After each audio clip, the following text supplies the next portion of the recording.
안녕하세요. 조성태 박사의 생긴 대로 건강톡톡 아나운서 김민영입니다. 불과 30년 전만 하더라도 아들, 딸 구별 말고 하나만 낳아 잘 기르자 라는 표어로 가족 계획을 독려했다고 하죠. 하지만 지금은 출산율 저하가 사회적 문제가 되고 있습니다. 임신과 출산을 기피하는 분들도 계시지만 여러 가지 환경적 요인으로 불임이나 난임 또는 유산의 상처를 안고 계신 분들도 많은데요. 오늘은 이런 분들에게 소중한 시간이 될 것 같습니다. 생긴 대로 건강톡톡 매주 2가지씩의 증상들에 대해서 알아보고 있죠. 오늘은 첫 번째 주제 습관성 계류 유산입니다. 그럼 귀한 정보 전해주실 조성택 한의학 박사님 이 자리로 모시겠습니다. 어서 오세요.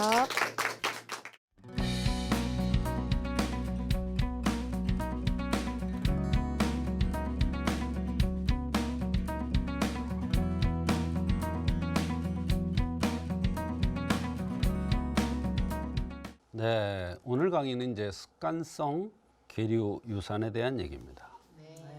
임신이 잘 안 되는 난임 문제도 문제가 되지만 어쩌다가 정말 노력을 많이 해서 임신을 했는데 자꾸 습관적으로 계류 유산이 돼서 고통받는 사람들이 너무나 많습니다. 그래서 습관성 계류 유산에 대한 얘기가 오늘 되겠는데요. 자연유산의 한 형태로서 임신 전반기에 사망한 태아가 만출되지 않고 자궁 내에 남아있게 되는 유산을 얘기합니다. 특징은 많은 경우에 무혈경 이외에도 증상이 없고 대부분 자연적으로 만출되는데 계류유산은 반드시 원인이 있으므로 습관화되어서 반복적으로 발생되기 때문에 원인을 찾아서 치료한 다음에 임신을 다시 시도하는 게 좋습니다. 계류산의 그 원인을 습관성 계류산의 원인을 보면 첫째가 염색체 이상입니다. 이거는 검사상에나 나오지 이거 흔한 경우는 아닙니다. 또 자궁의 해박적인 구조의 이상입니다. 자궁이 후굴됐다든지 뭐 이런 현상들은 냉에서 나타나는데 그 구조적인 이상에 의해서 오는 경우도 있습니다. 그다음에 내분비 장애로 올 수가 있습니다. 그 밖에 다양한 그 원인 파악으로 한의학에서는 근본적인 치료가 사실은 가능한데요. 한의학에서는 어떤 관점에서 보는지 보겠습니다. 습관성 계류산의 경우 가장 큰 것이 바로 몸이 찬 겁니다. 몸이 찬 것을 어떻게 하냐면 손발이 유난히 찬 사람이 있어요. 여성은 출산과 임신을 겪어야 되기 때문에 몸이 차다는 것은 가장 큰 흠이 되겠습니다. 근데 대개 몸이 찬 여성들 보면 되게 늘씬하게 생기고 팔다리가 길고 이런 사람들이 이런 경우가 많습니다. 이런 사람들 보면 대개 가슴이나 엉덩이가 별로 없습니다. 겉모양으로 볼 때는 굉장히 날씬하고 이뻐 보이나 그런 흠을 줬더라고요. 그래서 임신하는데 굉장히 고통스러워하기도 하지만 임신이 안 돼서 또 임신돼서 아기가 자라지 못하고 동사하는 겁니다. 얼어 죽는 거죠. 쉽게 얘기하면. 추운 겨울에 씨앗 뿌려봤자 씨앗이 자라질 않습니다. 그거하고 똑같은 거예요. 그래서 여성이 손발이 찬 것은 굉장히 좋지 않은 겁니다. 그럴 때 한의학에서는 다양한 방식으로 손발이 따뜻하게 하는 그런 방법들이 있습니다. 그럴 때는 한방 치료를 받아보는 것도 좋습니다. 이런 사람들의 경우에는 대개 손발이 찬 사람은 냉대야도 많고 소화장애도 잘 나타나고 입술이 벗겨지는 이런 마르는 이런 현상들이 같이 동반되는 경우가 많습니다. 그다음에 혈어입니다. 팥이 너무 메말라서 비틀어서 죽는 거예요. 영양분을 받아야 되는데 너무 메말랐어요. 피부가 건조하고 빼짝 마른 여성 있죠. 아무리 먹어도 살이 안 찌는. 그다음에 칠정상이라는 것은 자궁이 안정이 안 되는 거예요. 자궁이 안정이 안 되면 어때요? 스트레스 많이 받으면 생리불순이 오죠. 아기가 자라겠어요? 안 자라죠. 그겁니다. 그다음에 임신 중에는 절대로 성생활을 하면 안 되는데 가끔 해도 된다고 그래요. 몇 개월이 지나면 해도 된다고 그래요. 천만의 말씀. 임신 중에는 절대로 권양이 아니에요. 절대로 성생활하지 말라고 되어 있어요. 실제로 성생활을 하면은 유산되는 경우가 너무 많습니다. 꼭 명심해야 됩니다. 습관성 계류산, 특히 2개월 된 태아가 6, 7주에 계류산이 되면 습관성이 될 가능성이 많아요. 말하자면 6, 7주짜리의 계류산 된 아기는 된 사람은 또 6, 7주가 되면 또 된다. 다음에 임신해도. 말하자면 임신 2개월이죠. 6, 7주면 2개월이잖아요. 습관성이 되는 것은 깊은 병이 있어서 그런 거예요. 이것을 한약에서 숙질이라고 얘기해요. 임신 전에 숙질을 치료하는 것이 필수가 되겠습니다. 습관성 계류산의 가능성이 많은 체질. 그러니까 이런 녀석은 꼭 습관성 계류산이 된다 이게 아니에요. 자꾸 습관성 계류산에 대해서 가보니까 왔는데 보니까 이렇게 생겼더라 이런 얘기예요. 그러니까 이런 여성은 그럴 가능성이 많다는 거지 꼭 그렇다는 건 아니에요. 그러나 이거는 굉장히 중요합니다. 키가 큰 여성입니다. 키가 큰 여성 요즘은 막 키 큰 거 난리죠. 그러나 너무 키가 큰 여성들은 문제가 많습니다. 하늘과 땅이 많이 떨어져 있어요.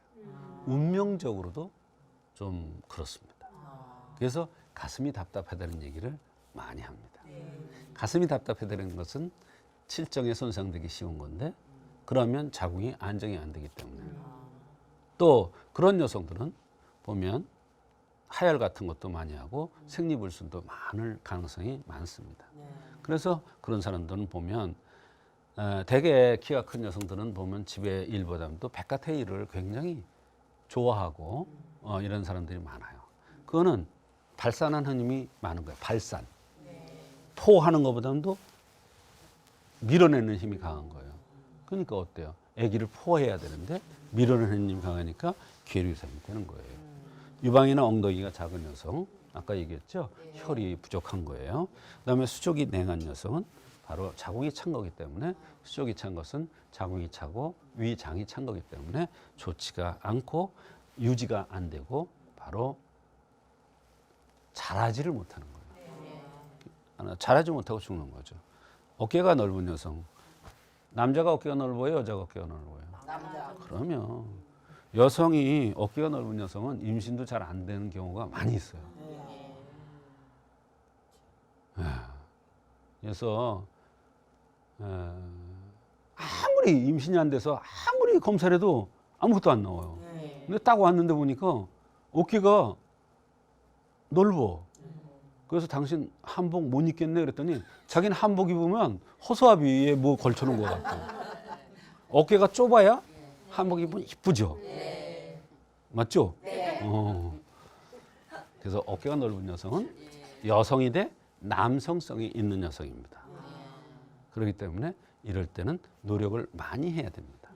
노력을 한다는 것은 임신 전에도 노력을 해야 되지만 임신해서도 노력을 해야 계류유산이 안 되는 겁니다.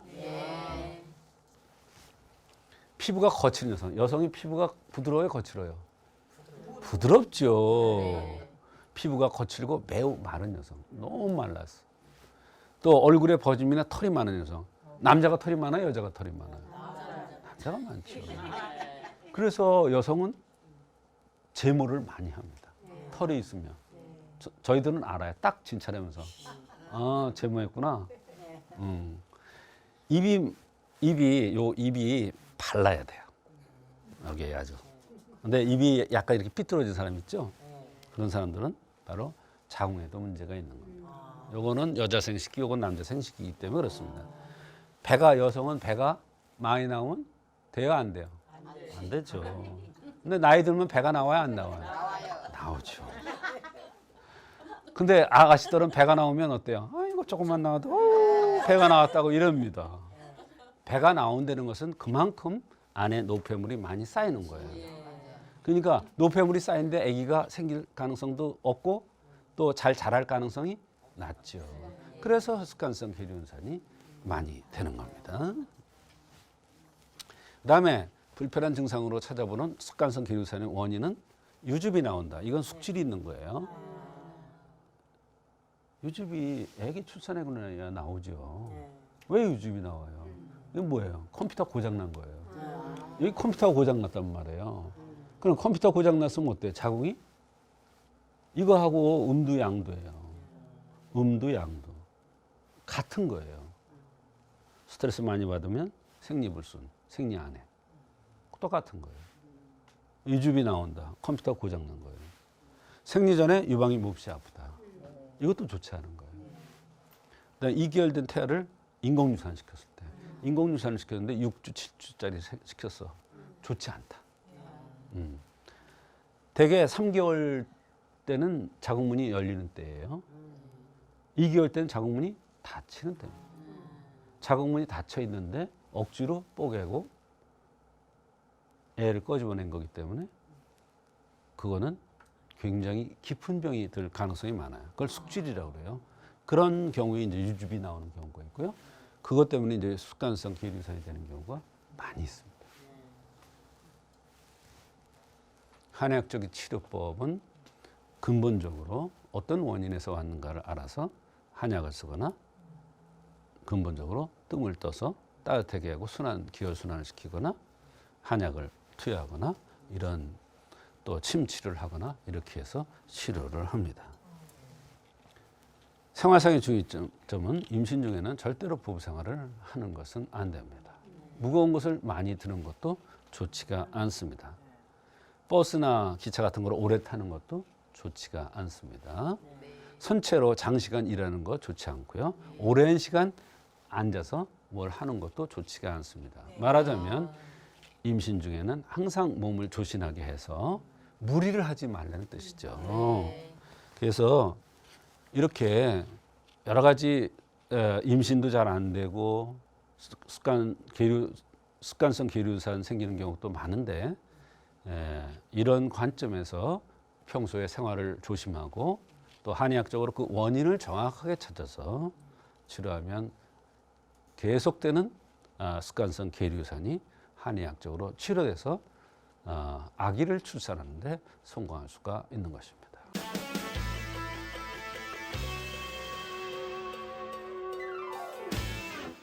오늘 첫 번째로 알아보고 있는 주제는 습관성 계류유산입니다.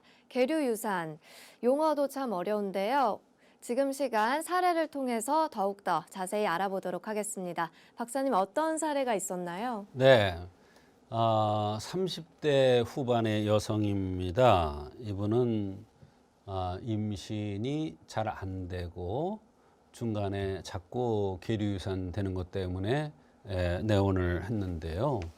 결혼한 지 벌써 10년인데 결혼 후 얼마 안 돼서 임신을 했다가 7주, 8주쯤 돼서 계류유산이 한번 되었답니다. 그 다음 해도 다시 또 어쩌다 임신이 됐는데 또 7주, 8주 정도에 유산이 되어서 쉬었다 가지려고 몇 년 있다가 다시 임신을 했는데 이번에는 7개월 만에 불행한 일을 겪었다고 했습니다. 사실 굉장히 안타까운 경우죠. 또 몇 년 후에 같은 현상 8주짜리가 또 유산이 돼서 사실은 거의 포기하고 있는 상황에서 혹시나 자궁 상태를 든든하게 할 목적으로 아기는 뭐 거의 포기한 상황에서 내원했는데 보니까 뚜렷한 원인이 있더라고요. 그래서 그것을 치료해주고 임신도 잘 되도록 하는 그러한 치료를 해줬습니다. 네, 정말 안타까운 사연이었습니다. 분명 원인이 있었겠죠? 그렇습니다. 이분은 임신을 하고 유산을 7, 8주에 이렇게 7주 내지 8주 정도 됐을 때 2번, 마지막까지 3번이죠. 한 번은 이제 7개월짜리가 또 잘못됐었고요. 이렇게 되는 데는 이유가 있습니다. 이렇게 2번 이상 같은 현상이 반복되면은 체질적으로 문제가 있기 때문에 반드시 그 원인 치료를 해줘야 됩니다. 이런 경우에 간혹 생시에 유방통이 있거나 산후가 아닌데 유즙이 나오는 경우도 있습니다. 산후가 아닌데도 유즙이 나온다. 이런 경우엔 좀 심각한 상황 아닌가요? 그렇습니다. 심각한 상황이죠.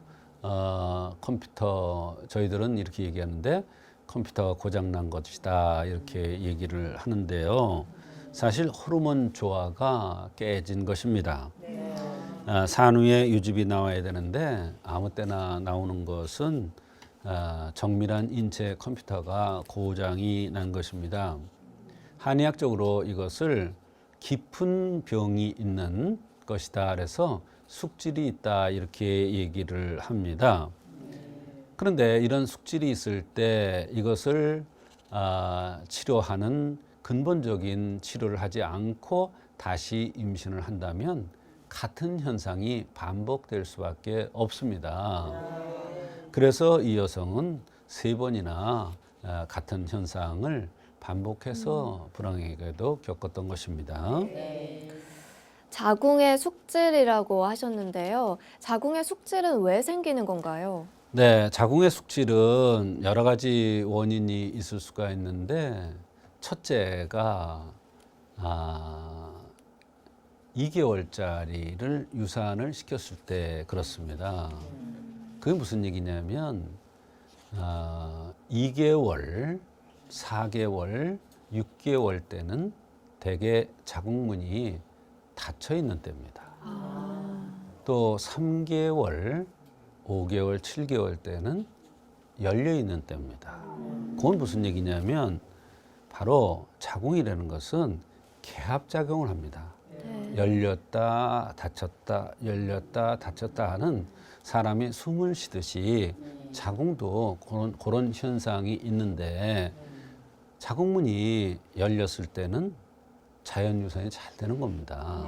또 그때 소파 수술이라든지 이런 걸 해도 별로 문제가 안 됩니다. 그러나 자궁이 자연스럽게 이렇게 닫혀 있을 때 억지로 유산을 시키는 것은 자궁에 큰 충격을 주는 겁니다. 이렇게 되면 숙질이 생깁니다. 그래서 여러 가지 증상들이 나타나는 가운데 생리 때 유방이 몹시 아프다든지 유즙이 나온다든지 이렇게 자꾸 습관성 계류유산이 된다든지 그것도 6주, 7주, 8주 그러니까 2개월짜리가 된다든지 이러한 현상들이 나타나는 것입니다. 그래서 숙질이 생기는 것이 바로 그런 현상 때문에 생기는 경우가 제일 많습니다. 임신 2개월, 4개월, 6개월 이때 자궁의 문이 닫힌다. 저도 처음 안 사실인데요. 자궁의 숙질 또 어떤 원인이 있을까요? 네, 이번에는 우리가 필름을 꺼냈다가 옛날에 얘기해요. 필름을 꺼냈다가 다시 넣으면 그 못 쓰는 필름이 되죠. 그래서 머리 수술이라든지 자궁 수술은 사실은 신중해야 되는 겁니다. 자궁이라는 거는 수초와 같은 거예요. 물 속에 보면 수초가 있는데 그 수초에는 검부러기도 있고 또 뭐 이런저런 잡티 같은 것도 많이 있을 수 있어요. 그런데 와서 알을까지 너무 맑은 물에 깨끗하게 정돈된 곳에는 알을 까지 않습니다. 인체도 마찬가지입니다. 자궁을 보면 거기에 뭐 이것도 있고 저것도 있고 있는데 그것을 너무 깨끗하게 한다고 자꾸 건드려 놓으면은 간혹 보면은 자궁에 숙질이 생길 수가 있습니다. 그래서 그것 때문에 이렇게 계류유산이 되는 경우도 있고 또 임신도 잘 안 되는 경우도 있고 때에 따라서는 생리 전에 여러 가지 증상이 나타나거나 또는 유즙이 나오거나 유방이 아픈 이러한 증상들이 나타날 수가 있습니다. 그러면 이렇게 심각한 병이 치료되고 나면 혹시 다시 임신을 할 수도 있는 건가요? 예, 그게 중요한 얘기입니다. 일단 자궁이 좋아지는 상황이 되면 병이 있으면 반드시 고치는 방법이 있죠. 그래서 자궁이 좋아지면은 다시 임신을 할 수도 있고 계류유산의 습관도 없앨 수가 있는 것입니다. 이 여성에게는 수술한 뒤에 어혈을 제거하거나 또 자궁을 든든하게 하기 위해서 감히 제음단이라는 약을 썼는데 어깨가 아프거나 허리가 아픈 이런 여러 가지 증상들이 있던 것이 없어지면서 몸 상태가 좋아지더니 아기를 임신해서 건강한 아기도 출산을 하는 그런 경우가 있었습니다.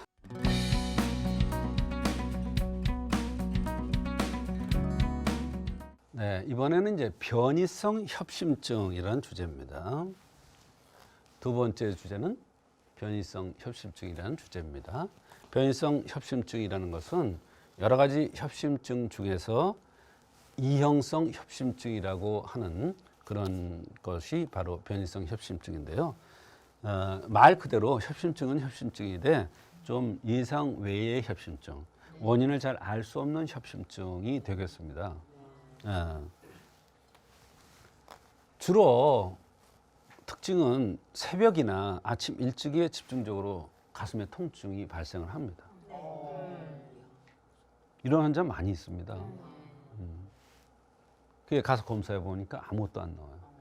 원인이 안 나와요. 제가 아는 사람도 계속 여기저기 다니는데 원인이 안 나온다는 거예요. 근데 본인은 계속 여기에 통증이 오고 진땀이 푸측푸측 나니까 죽겠다고 그러는데 원인이 안 나오는 거예요. 그래서 임시 진통제 같은 이런 약을 쓰기도 하는데 안 낫는다고 그래서 가보니까 이거예요. 근데 술이에요, 술. 그 사람도. 네. 낮에 활동하거나 힘든 일에도 이상을 느끼지 못하는 사람이 새벽 또는 이른 아침에 흉통을 호소하면 변이성 협심증을 의심해야 돼요. 근데 새벽이라는 시간이 굉장히 중요합니다. 새벽이라고 그랬어요. 새벽은요, 뭐냐면요, 우리가 기침을 할 때 새벽에 기침을 많이 하는 사람이 있어요. 새벽이면 12시 넘어서 새벽 2시, 3시, 4시 요때 가슴에 통증을 느낀다. 이때 기침을 많이 한다. 이때 위가 자근자근 아주 칼로 베듯이 아프다. 이것은 뭐냐? 먹는 거, 마시는 거에서 오는 거예요. 이게 검사상에 나올 가능성이 있을까 없을까? 없죠. 그러니까 환자만 고통받는 거예요. 술에 의해서도 오고요. 음식에서도 오고요. 수독성이라 해서 마시는 거에서도 와요. 이게 특징이에요. 술 마신 다음 날 새벽에 흉통이 발생하는 양상을 보이기도 한다. 근데 사실은 이게 제일 많아요. 근데 음식에 의해서도 오는 경우가 꽤 많아요. 알지를 못하고 원인을 찾지 못해서 그렇지 그것 때문에 변이성 협심증이요 해가지고 오랫동안 계속 몇 년째 약을 먹는 사람이 있어요. 약 못 끊고요. 끊으면 다시 그러니까. 그런데 그런 사람 보면 섭생을 안 지키고 있어요. 안 지키는 게 아니라 몰라요. 그래서 원인을 정확하게 찾아서 생활의 법도를 지키는 게 더 중요합니다. 사실은. 태음형의 특징적인 증상이에요. 이게 굉장히 중요한 얘기입니다. 이 태음형이라는 것은 코가 내려먹고 눈꼬리가 내려먹은 형입니다. 코가 길고 눈꼬리가 처진 형이에요. 이런 형은 특징이 있습니다. 요 명치를 중심으로 해서 명치 밑에도 뭐가 들어있는 듯이 여기에 띠를 두듯이 아픈 증상이 나타나기도 하지만 가슴이 답답한 증상도 나타나고 어깨의 통증도 나타납니다. 그러니까 앞뒤가 다 아픈 거예요. 이게 태음형의 특징입니다. 그런데 남성은 코가 내려먹고 눈꼬리가 처진 형인데 여성은 가끔 코가 들리고 눈꼬리가 들린 사람도 태음형으로 봅니다. 태양형으로 보기도 하고 태음형으로 보기도 해요.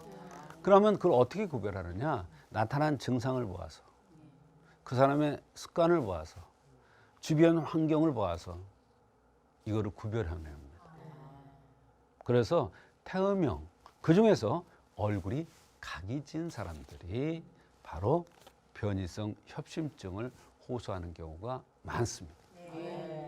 그런 경우에는 간혹 보면 기절하고 쓰러지는 경우도 있습니다. 심통이 있다가 쓰러집니다. 그리고 심통이 나타나면서 특징적인 게 자꾸 감기 몸살은 아닌데 감기 몸살처럼 컨디션이 안 좋습니다. 그것은 바로 생긴 대로 병이 온다는 차원에서 눈, 코의 기세를 보고 그 사람의 병의 원인을 찾아서 치료하면 한의학적으로 잘 치료될 수가 있습니다. 실제로 조금 이따 사례를 말씀드릴 건데 그것도 그렇게 생긴 사람이었습니다. 또 음주 과다에 의해서 아까 제가 말씀드렸습니다만 음주 과다에 의해서 많이 옵니다. 주독이죠.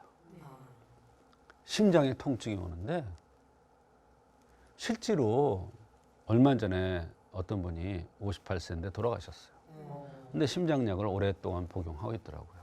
근데 그 사람은 여성인데 독한 술만 마십니다. 자기는 이렇게 소주 정도 가지고는 양이 안 찬대요. 그 독한 술만 50도, 뭐 40몇 도 이렇게 되는 것만 먹어요. 마셔요. 근데 본인이 술에 의해서 심장에 통증이 왔다는 걸 모르고 돌아가셨어요. 근데 나중에 알고 보니까 그렇게 됐더라고요. 이 음주 과다가 굉장히 변이성 협심증이 많습니다. 화체형의 특징, 화는 심장이죠. 심장, 새가슴, 입이 얇고 얼굴이 붉고 눈동자가 동그랗고 말을 잘합니다. 그런 사람들 가끔 통증이 옵니다. 심장의 통증. 왜? 스스로 자신을 볶기 때문에. 잘해야 되고 정확해야 되고 완벽해야 되고 신세 짓지 말아야 되고 남한테 싫은 소리 듣지 말아야 되고 성질이 착하죠? 못됐죠. 착한 거예요. 왜? 약속 잘 지키니까. 틀림없으니까. 깨끗하니까. 그러나 내 자신에 대해서는 너무 엄격한 거예요. 그러다 보니까 내가 병이 들어요. 그게 바로 변이성 협심증. 이와 같이 변이성 협심증은 체질적인 요소 또는 체질적인 요소는 선천적인 거예요. 또 후천적으로 섭생, 먹는 섭생, 마시는 섭생, 주독 이런 거에서 올 수가 있고 또 아까 얘기했듯이 태음형이라는 특징적인 체질에서 올 수가 있어요. 그래서 이런 체질이라든지 생긴 모습이라든지 맥이라든지 주변 증상을 보아서 한의학적으로 변이성 협심증을 얼마든지 잘 치료할 수가 있는 것입니다.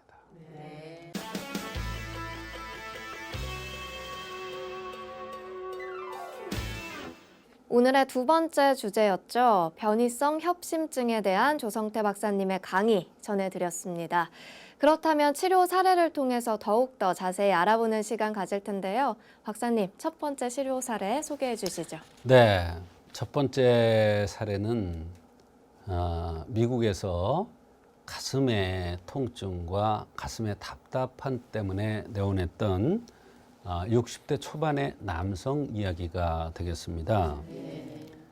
한 10여 년 전부터 가슴이 조금씩 이상을 느끼기 시작했는데 드디어 가슴에 통증도 오고 가슴이 너무 답답하고 불편해서 견딜 수가 없어서 가서 검사를 했는데 특별한 것은 나오지 않고 변이성 협심증이라는 진단을 받았답니다. 그러면서 이것은 원인이 정확하게 나오질 않으니까 뚜렷한 치료법이 없다고 해서 답답한 마음에 지인의 소개로 내원을 했던 것입니다. 네, 굉장히 답답하셨을 것 같습니다. 혹시 이 환자분의 생활상의 특징은 없었나요? 네, 이분은 술을 좋아하셔서 20, 30년 전부터 술을 과음을 했답니다. 그때는 잠깐씩 가슴에 통증은 있었어도 그렇게 지금같이 심각하지는 않았답니다. 6개월 전부터는 술이 원인이 된 것 같아서 술 거의 들지 않았다고 했습니다. 이분은 술을 마실 때 설사가 심했고 술을 마실 때 사실은 가슴이 약간 통증이 있는 듯 없는 듯하고 가슴이 답답한 현상은 별로 없었다고 했습니다. 처음에는 원인조차 알 수가 없었는데 한의학적으로 치료를 한 결과 또 궁금합니다. 네. 이분은 이제 생긴 모습의 흠을 보완해주기 위해서 곽향정기산이라는 약을 투여했습니다. 그랬더니 가슴 답답한 것이 없어지고 상당히 편안해졌다고 했습니다. 10년 전부터 알았던 병이어서 굉장히 좀 오래 가지 않을까 생각을 했는데 생각보다 빠른 시일 내에 좋은 결과가 있었습니다. 그렇습니다. 생김새 흠을 보완해 주셨다고 했는데 그렇습니다. 체질은 어땠나요? 네, 바로 생김새의 흠을 보완해주는 치료였기 때문에 오래된 병인데도 잘 효과가 났던 것입니다. 체질적인 흠에 의해서 병이 왔기 때문에 이분이 검사상에 이런저런 것이 나타났을 가능성이 없었던 것이죠. 바로 얼굴이 각이 졌으면서 얼굴이 넓적했습니다. 그러면서 코가 내려먹었고 눈꼬리가 내려먹은 이런 형이었으며 눈썹이 진했습니다.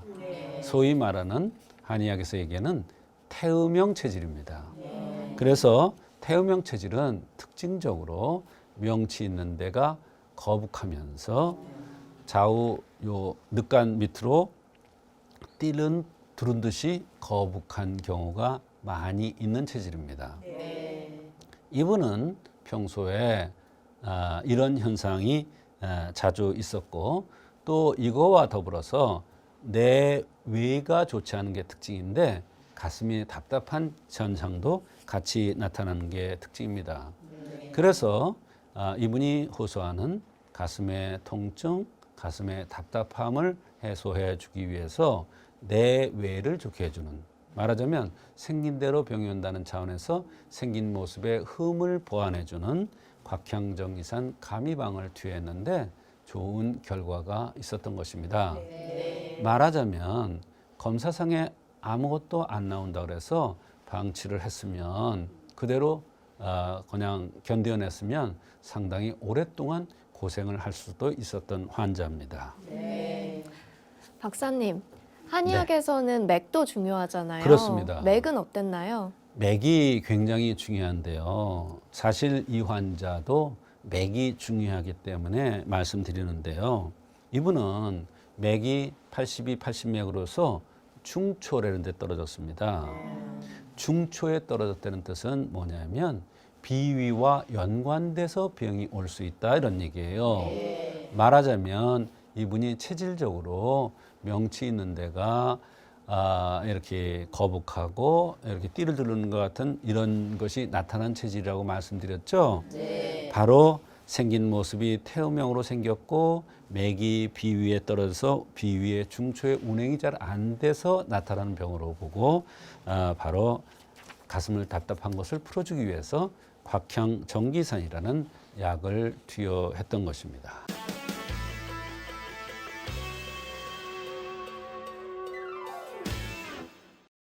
조성태 박사의 백세 건강 한방톡톡 시간입니다. 여러분의 팔팔한 백세 인생을 위해서 조성태 박사님이 특별한 한방 비법도 전해드리고 건강톡톡 가족분들의 고민 사연까지 만나보는 시간이죠. 오늘은 30대 김도연님께서 보내주신 사연입니다. 안녕하세요, 박사님. 최근 들어서 저는 면역력이 많이 떨어져서 고민입니다. 면역력이 떨어져서 그런지 계절에 상관없이 감기 몸살도 자주 걸리고요. 체력도 많이 약해져서 쉽게 피곤해지고 의욕도 떨어집니다. 친정엄마는 면역력에는 무조건 홍삼을 먹으면 좋다고 하시는데 정말 체질에 상관없이 또 나이와 상관없이 홍삼만 먹으면 나아지는 건가요? 한의학적으로 면역력을 높이는 방법 박사님께서 알려주시면 좋겠습니다. 네, 면역력이 떨어져서 고민이라는 사연. 저도 면역력이 참 좋지가 네. 않아서 어떻게 해야 할까요? 사실 면역력 하면은 제일 중요한 게 바이러스가 무섭지 않습니까? 네. 요새는 뭐 코로나 바이러스 또는 사스 지나갔지만 메스 뭐 또 무슨 독감 이런 것들 굉장히 유행하고 그것 때문에 뭐 생명을 잃는 경우도 있고 고생을 하는 사람들이 많기 때문에 사실 면역력이라는 것은 굉장히 중요한 겁니다. 그런데 면역력을 키운다고 해서 특별한 방법이 있는 게 아닙니다. 사람들은 영어를 갖다 붙이니까 큰 고민을 하고 무서워합니다. 근데 사실 너무 무서워하는 게 오히려 병이 될 수가 있습니다. 공포심 이런 것은 사실은 면역력을 떨어뜨릴 수가 있는데요. 가장 좋은 게 뭐냐면요. 충분히 자는 겁니다. 깊은 잠을 충분히 자는 거예요. 근데 언제가 가장 면역력을 좋게 해주느냐 하면 11시부터 4시 사이입니다. 그때가 가장 인체가 활발하게 충전을 해서 내가 병이 들어왔을 때 그것을 이기는 힘, 면역력을 키워주기 위한 가장 좋을 때입니다. 그때 어린아이들은 면역력만 키워주는 게 아니라 성장에 가장 좋은 호르몬이 나옵니다. 그게 첫째예요. 그래서 충분히 잠을 자는 게 굉장히 중요합니다. 근데요, 충분히 잠을 자고 잠을 잘 오게 하려면 가장 중요한 것은 샤워를 하고 개운한 상태에서 자는 게 가장 좋습니다. 그 중에서 샤워가 하기 싫으면 발이라도 씻어야 됩니다. 예, 발을 씻으면 손발에 바로 경락이 운행되기 때문에 인체가 잠이 오는데 굉장히 도움이 돼요. 두 번째가 가장 중요한 게 저녁을 과식하지 않는 거예요.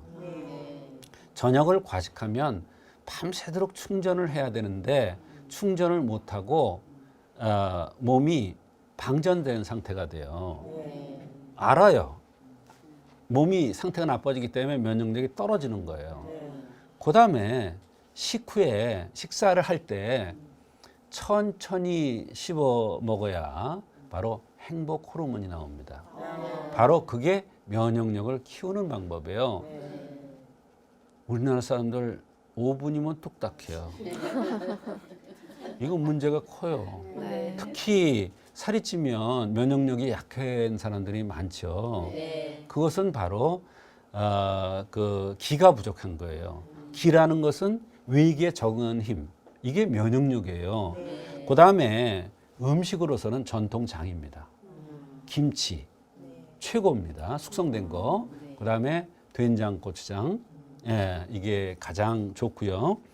우리가 과일이 신선한 과일을 먹어야 좋다고 그러잖아요. 근데 과일도요, 드는 방식을 좀 바꿔야 돼요. 신선한 과일은 한두 쪽 드는 거예요. 너무 많이 들면 사람이 숙성을 못 시켜요. 배에서 숙성을 못 시켜서 덩어리 혹이 생겨요. 이게 면역력을 떨어뜨려요. 그러면 가장 좋은 게 뭐냐면 해독 주스예요. 예, 도마도라든지 당근이라든지 이런 걸 넣고 삶아요. 그래서 그거를 갈아서 그 상태로 두면 이게 유산균의 최고입니다. 아까 전통장에 유산균이 많다 그랬죠? 이 해독 주스가 바로 유산균이 제일 많고 면역력을 가장 높여줍니다. 이런 방식대로 생활하면 어떠한 병도 잘 들어올 수가 없고 내 몸이 든든하면서 좋아질 수가 있는데요. 홍삼 얘기를 했죠. 홍삼은 살결이 하얗고 피부가 부드러운 사람들한테는 홍삼이 면역력을 높이는 데 좋은데 피부가 거칠고 검은 사람이라면 안 맞습니다. 네, 오늘 사연 주신 김도연님, 오늘 상담 도움이 되셨길 바라겠습니다. 자, 오늘도 좋은 말씀 나눠주신 조성태 박사님 함께 해주셔서 고맙습니다. 조성태 박사의 생긴 대로 건강톡톡, 오늘은 습관성 계류 유산과 변이성 협심증에 대해서 알아봤습니다. 여러분의 100세 건강을 위한 선택, 조성태 박사의 생긴 대로 건강톡톡, 다음 주 이 시간도 기대 많이 해주시고요. 저희는 더 알찬 내용으로 찾아뵙도록 하겠습니다. 함께 해주신 여러분 고맙습니다.